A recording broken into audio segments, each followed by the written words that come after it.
तो समझते हैं कि हाइड्रोलिक ब्रेकिंग सिस्टम कैसे काम करता है। ये पुराने कॉन्सेप्ट से ही कनेक्टेड है। तो ये कार वगैरह में, बाइक्स वगैरह में ये कॉन्सेप्ट टेक्नोलॉजी यूज़ होता है। तो पहले देखो, 2-3 मिनट लगेगा, उसके बाद तुम्हें ये समझ में आ जाएगा। ये जो मैंने इमेज निकाला हुआ है, ये कॉन्सेप्ट समझ में आ जाएगा क्या चीज़ है ये। देखो, मान लो एक, पहले मुझे एक डायग्राम बनाना पड़ेगा। ये मैंने ये बनाता हूँ, ये यहाँ तक है और इसको यहाँ तक ये पूरा पानी से भरा हुआ है। ठीक है, ये पूरा पानी से भरा हुआ है। तो और यहाँ मैं एक बना देता हूँ इस जगह पे पिस्टन, और यहाँ भी मान लो ऊपर इसके पिस्टन है। थोड़ा ऊपर उठा देते हैं इसको। ठीक है, ये मेरा पिस्टन 1 है, ये मेरा पिस्टन 2 है, और यहाँ पर मान लेते हैं इसका एरिया A1 है, यहाँ पर मान लेते हैं इसका एरिया 2 है। अब अगर मान लो यहाँ पिस्टन 1 के पास देखो कि अगर मैं यहाँ पर फोर्स F1 लगाता हूँ तो इस F1 फोर्स की वजह से यहाँ पर प्रेशर क्रिएट होगा। मान लेते हैं एक पॉइंट है A, यहाँ पर कुछ ना कुछ प्रेशर क्रिएट होगा। अब तो प्रेशर दिया कैसे जाता है, फॉर्मूला क्या होता है? तो मान लेते हैं यहाँ पर प्रेशर P1 है, और सिंपली हम लिख सकते हैं जो फोर्स लगा वो अपॉन में जो एरिया होगा वो। ये हमारा प्रेशर का फॉर्मूला है। इतना प्रेशर होगा, कोई बड़ी बात नहीं है यहाँ पर। अब देखो, मैंने इसके अंदर पानी भरा हुआ था, मतलब लिक्विड मान लो कोई भी। अगर मैं यहाँ पर F1 फोर्स लगाऊंगा तो वो इसको धक्का मारते हुए ट्रांसफर भी तो होगा, और ये जो पिस्टन है मेरा यहाँ पर P2, पिस्टन 2, उसको ऊपर की तरफ फोर्स लगाएगा। अब यहाँ पर रुक जाओ मन में, और एक बात बता रहा हूँ। इस जो भी मैंने डायग्राम बनाया है, hydraulic braking system, hydraulic lift, जो कॉन्सेप्ट समझ रहे हैं, इसमें जो लिक्विड है ना, उसमें अजम्पशन है कि लिक्विड नॉन कंप्रेसिबल होना चाहिए। अब कंप्रेसिबल लिक्विड कौन से होते हैं, फ्लूइड्स कौन से होते हैं कंप्रेसिबल? जो दब जाए। अब कब दबता है, कंप्रेस कब होता है? जब पार्टिकल्स और पार्टिकल्स के बीच में कोई डिस्टेंस हो। तो जब हम उसको कंप्रेस करते हैं तो पार्टिकल्स के बीच में डिस्टेंस कम हो जाता है, तभी हम बोलते हैं कि वो कंप्रेस हो गया। लेकिन इस कॉन्सेप्ट में जो लिक्विड यूज़ किया जाता है उसमें पार्टिकल्स के बीच में डिस्टेंस 0 होना चाहिए। मतलब नॉन कंप्रेसिबल सब्सटेंस यूज़ किया जाता है, फ्लूइड यूज़ किया जाता है। ठीक है, तो अब दोबारा जब मैंने ऊपर फोर्स लगाया F1, तो जहाँ A मैंने पॉइंट माना हुआ है उसके बगल में एक B मान लो, जस्ट क्लोज टू A। तो जितना फोर्स या जितना प्रेशर पॉइंट A पे होगा उतना एग्जैक्टली B पे चला गया होगा, क्योंकि बीच में तो जगह ही नहीं है ना। एक रॉड अगर मैं तुमसे एज्यूम कराऊं, अगर तुम जितना इधर से धक्का मारोगे, सॉलिड रॉड है ये, इधर से अगर तुमने 100 न्यूटन का फोर्स लगाया तो इधर भी तो 100 ही न्यूटन का फोर्स इफेक्टिव होगा। अगर बीच में कुछ दबने वाला चीज नहीं है तो उतना ही ट्रांसफर होगा ना एग्जैक्टली। तो सेम यहाँ पर है कि अगर लिक्विड नॉन कंप्रेसिबल है तो एग्जैक्टली उतना ही फोर्स बी पॉइंट पे, या फिर एक और पॉइंट अगर मैं सी मानता हूँ सी पॉइंट पे, यानी इस लिक्विड में हर जगह उतना ही फोर्स ट्रांसफर हो जाएगा। अब force measured per unit area is pressure है, तो मैं ये कह सकता हूँ कि उतना ही प्रेशर हर जगह ट्रांसफर हो जाएगा। ठीक है, तो जो प्रेशर ए पॉइंट पे है यहाँ पर, वही प्रेशर मेरा यहाँ पर भी होगा, यहाँ पर भी होगा, यहाँ पर भी होगा, यहाँ पर भी होगा, यहाँ पर भी होगा। ठीक है, तो ए पॉइंट पे मेरा कितना प्रेशर है, उसको तो मैंने P1 बोला है। तो इस सेकंड वाले पोजीशन पे प्रेशर कितना होगा, वहां पर भी P1 ही होगा। ओके, तो एक तो मेरा ये हुआ, let it be equation first. और दूसरा वाला मेरा प्रेशर क्या है, तो एट पिस्टन 2 जो प्रेशर होगा, मैं इसको वर्ड्स में लिख देता हूँ, प्रेशर जो होगा वो फॉर्मूले के अकॉर्डिंग तो जो फोर्स क्रिएट होगा अपवर्ड डायरेक्शन में वो F2, यहाँ पर F2, और एरिया होगा मेरा A2. But we know that this pressure is equal to P1, तो I can write P1 is equal to F2 upon में A2. No problem at all. अब P1 की जगह मैं F1 अपॉन में A1 लिख सकता हूँ, तो यहाँ पर F1 अपॉन में A1 लिख देता हूँ और ये मेरा F2 अपॉन में A2 हो जाएगा. अब जो मुझे करना था वो हो चुका है. F1 अपॉन में A1 that is equal to F2.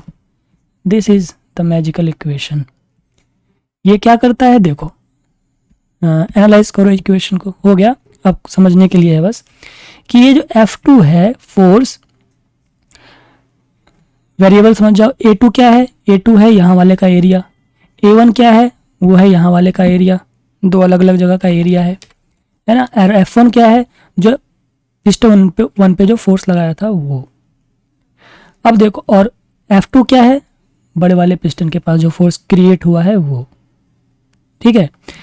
अगर मैं F1 अगर ज़्यादा करता हूँ, F1 अगर मैं ज़्यादा करता हूँ, चलो फोर्स ज़्यादा लगाऊंगा तब तो फोर्स ज़्यादा ही होगा.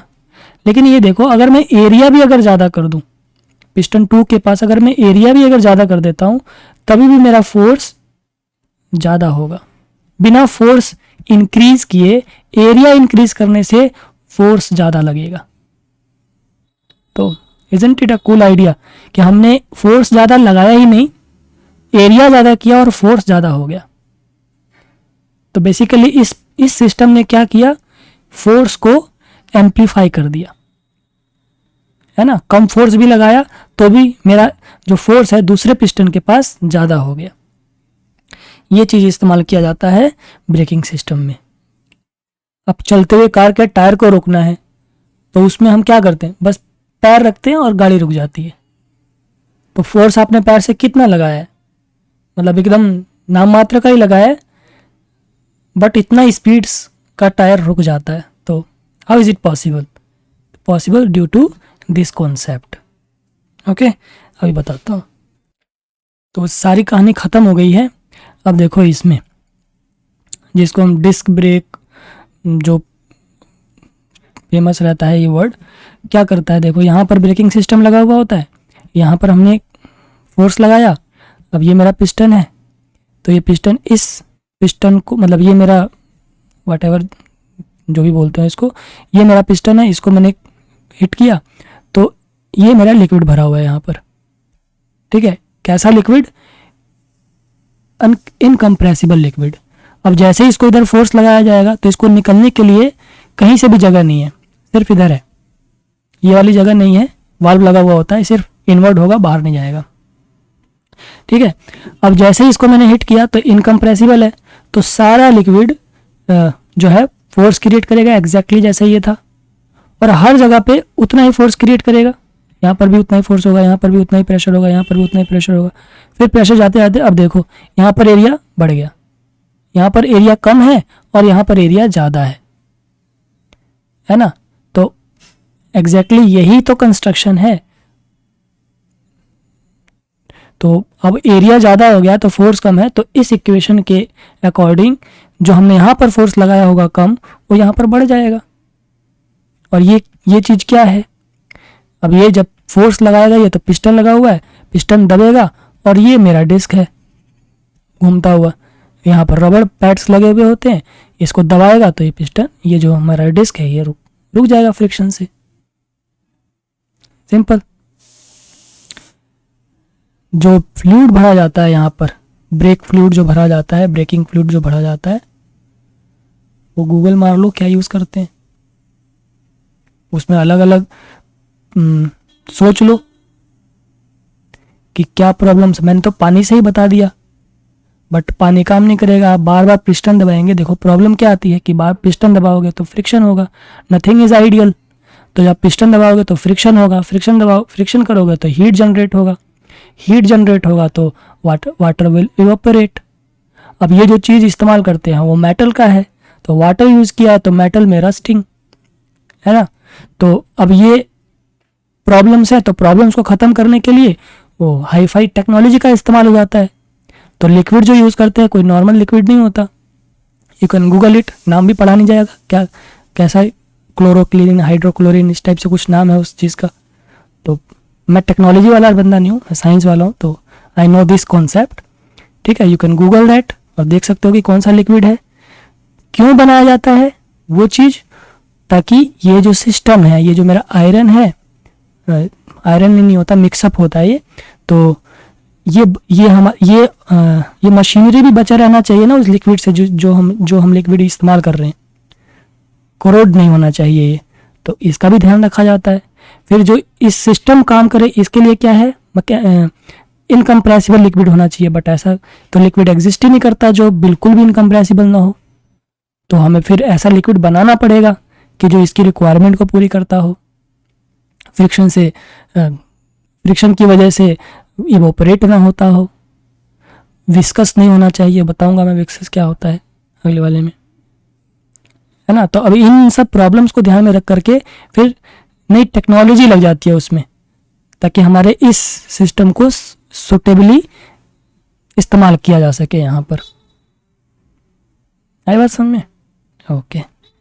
अब नेक्स्ट वाला जो मेरा वीडियो होगा, जस्ट इसी के नीचे एक एप्लीकेशन बेस्ड चीज़ होगा कि वाटर कॉलम कैसे रेज करता है। फिर मैं बैरोमीटर बताऊंगा कि प्रेशर की मेज़रमेंट कैसे की जाती है, उसके थोड़े एप्लीकेशन हैं कि रूट्स में पानी कैसे आ जाता है, टंकी में पानी कैसे भर जाता है, स्ट्रॉ में पानी ऊपर कैसे आ जाता है। तो ये सब थोड़े से प्रैक्टिकल बात बताऊंगा, इंटरेस्टिंग सा, होपफुली इंटरेस्टिंग लगेगा ध्यान से सुनोगे तो। और फिर उसी में मैं इंक्लूड कर दूंगा, हम देखेंगे कि माउंटेन की हाइट 8000 मीटर तक ही क्यों है, इसी कॉन्सेप्ट से हम देखेंगे। और फिर हमारी कहानी शॉर्टकट करते हुए थोड़ा विस्कस फ्लूइड के बारे में बताऊंगा, अगले चैप्टर में हम एंटर कर जाएंगे। और मैंने बनाया हुआ है ताकि मैं जल्दी जल्दी ख़त्म करा सकूं, तो नेक्स्ट वाले में ये इंक्लूडेड होगा। और फिर हम हीट और थर्मोडायनेमिक्स, फिर हमारा बहुत सारा ख़त्म हो जाएगा। ओके, देख लेना।